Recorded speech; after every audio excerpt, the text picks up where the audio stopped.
নমস্কাৰ, আজি 22 নৱেম্বৰ। অসমৰ লগতে ভাৰতৰ বিভিন্ন প্ৰান্তৰ পৰা ৰাতিপুৱাৰ কেইবাটাও খবৰ আহি পৰিছে।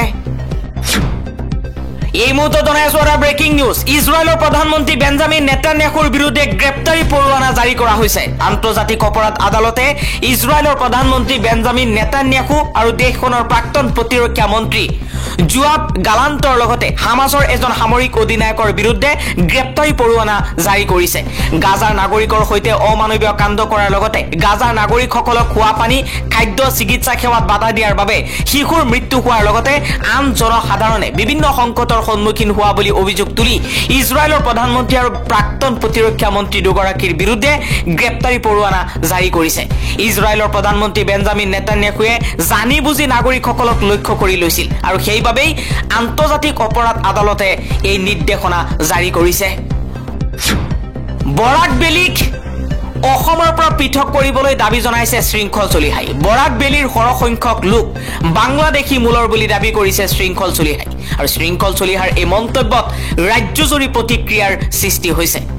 অতি শীঘ্ৰেই বৰাক বেলীক ব্ৰহ্মপুত্ৰৰ পৰা আঁতৰ কৰাৰ নিৰ্দেশনা দিয়াৰ কথাও ঘোষণা কৰিছে শৃংখল চলিহাই।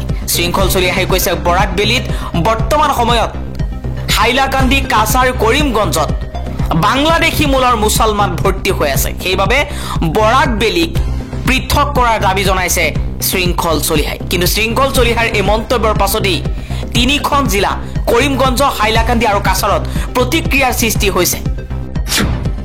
ভাৰতৰ সৰ্ববৃহৎ উৎকোচ কাণ্ডত জড়িত নেকি হিমন্ত বিশ্ব শৰ্মা? অধিক দৰত বিদ্যুৎ ক্ৰয়ৰ বাবে অসমে পাইছিল নেকি ধন? আমেৰিকাত ফাদিল হোৱাৰ তথ্যৰ পাছতেই হিমন্ত বিশ্ব শৰ্মালৈ সন্দেহৰ আঙুলি। বিহাৰলৈ মাতি নি গুৱাহাটীৰ বেলতলাৰ কয়লা ব্যৱসায়ীক হত্যা। ব্যৱসায়ী কৃষ্ণ মহন্তক ধন দিয়াৰ বাবে মাতি নিয়াৰ সন্দেহ। বিহাৰলৈ মাতি নি গুৱাহাটীৰ ব্যৱসায়ীক হত্যা কৰিছে। কৰ্মচাৰীক প্ৰাপ্য মজুৰি আৰু বানাছ সঠিক সময়ত দিব নোৱাৰাৰ বাবে অসম চাহ নিগমৰ বিৰুদ্ধে কঠোৰ নিৰ্দেশনা জাৰি কৰিছে উচ্চতম ন্যায়ালয়ে। দেশৰ উচ্চতম ন্যায়ালয়ে ATCLক সম্পত্তি বিক্ৰী কৰি হলেও কৰ্মচাৰীক প্ৰাপ্য দিয়াৰ বাবে নিৰ্দেশনা দিছে। সেই সময়ত পোহৰলৈ আহিছে ATCLৰ এক টুকলুগী কাণ্ড। দেউলীয়া ATCLত কেলেংকাৰী, চৰম অৰাজকতাই বিৰাজ কৰিছে চাহ নিগমত। পাকিস্তানত সন্ত্ৰাসবাদীৰ ধাৰাসাৰ গুলীচালনা, যাত্ৰীবাহী বাহনত গুলী বৰ্ষণৰ ফলত 40 জনতকৈও অধিক লোক মৃত্যু হৈছে।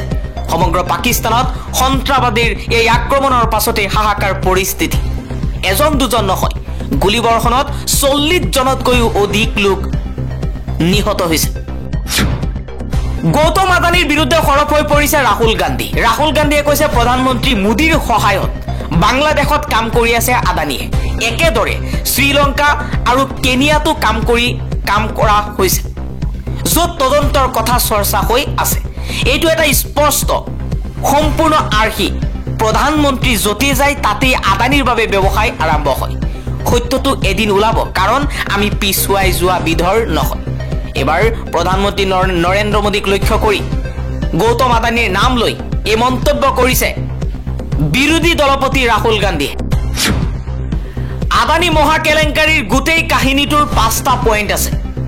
আদানীয়ে আমেৰিকান লোকৰ পৰা লোৱা ধন ব্যৱহাৰ কৰি ভাৰতীয় বিষয়াক 2200 কোটি টকাৰ উৎকোচ দিছিল। দ্বিতীয় নম্বৰ, তদন্ত আৰম্ভ হোৱাৰ পিছতে বিষয়টো আদালতত উত্থাপন হয় আৰু আদালতে আদানীৰ বিৰুদ্ধে ৱাৰেণ্ট জাৰি কৰে। আদানীয়ে আমেৰিকাৰ এজিউৰ পাৱাৰ নামৰ কোম্পানীৰ সৈতে সহযোগিতা কৰিছে। ব্যয়বহুল বিদ্যুতৰ বাবে ভাৰতত সৌৰ শক্তিৰ ঠিকা লাভ কৰাত অসুবিধা। ভাৰতত সৌৰ শক্তি প্ৰকল্পৰ নামত আমেৰিকাৰ লোকসকলৰ পৰা ধন লৈছিল আদানীয়ে। বাৰম্বাৰ আদানীৰ বিৰুদ্ধে সৰব হৈ পৰিছে ৰাহুল গান্ধী। ৰাহুল গান্ধীয়ে কৈছে, মই জনসাধাৰণৰ আগত ক'ব বিচাৰিছো, আপোনালোকে মন কৰক, 2000 কোটি টকাৰ কেলেংকাৰী সংগঠিত কৰিছে আদানীয়ে। কিন্তু আদানীক গ্ৰেপ্তাৰ কৰা নহয়, তদন্তও নহয়, কাৰণ প্ৰধানমন্ত্ৰী নৰেন্দ্ৰ মোদী আদানীৰ লগত জড়িত হৈ আছে। স্মাৰ্ট মিটাৰৰ বিৰুদ্ধে ধেমাজিত কৃষক মুক্তিৰ প্ৰতিবাদ।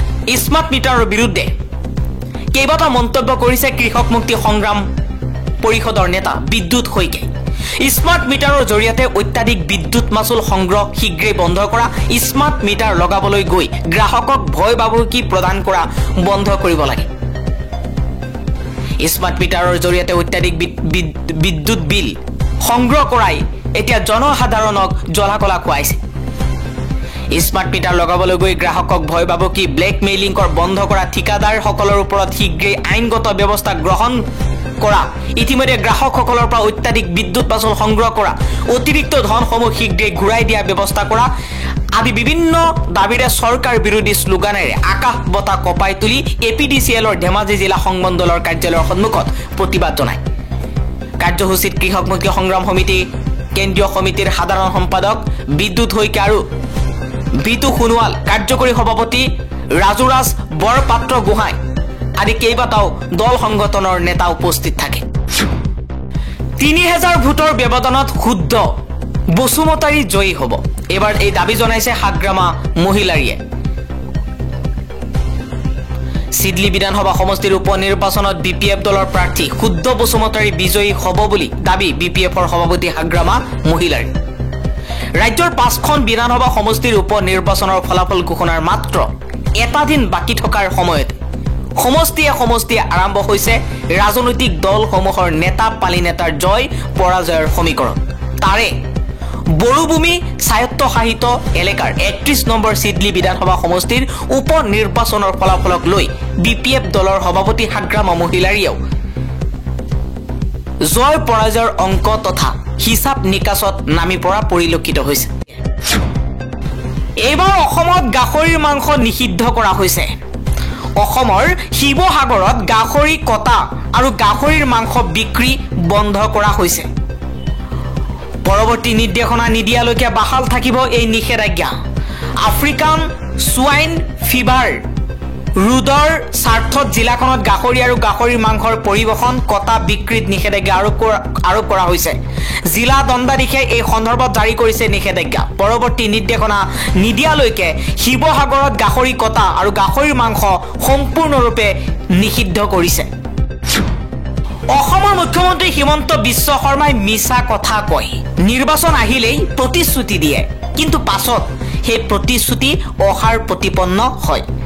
বুধবাৰে নিশা জনজাতিকৰণৰ দাবীত শিৱসাগৰত আটাচুৰ জোৰ সমদল, আৰু আটাচুৱে কৈছে ২০২৬ চনত জনজাতিকৰণ নকৰাৰ বাবে হিমন্ত বিশ্ব শৰ্মাক প্ৰত্যুত্তৰ দিয়া হ'ব। উত্তৰ প্ৰদেশৰ চম্বলৰ মছজিদত খনন কাৰ্য চলোৱাৰ নিৰ্দেশ, শ্বাহী জামা মছজিদত খনন কাৰ্য চলোৱাৰ নিৰ্দেশনা দিছে আদালতে। বহুদিনৰ পৰা শ্বাহী জামে মছজিদক লৈ বিভিন্ন প্ৰশ্ন উত্থাপন কৰিছিল মুছলিম পক্ষই, কিন্তু অৱশেষত আদালতে শ্বাহী জামে মছজিদত খনন কাৰ্য চলোৱাৰ নিৰ্দেশনা দিলে।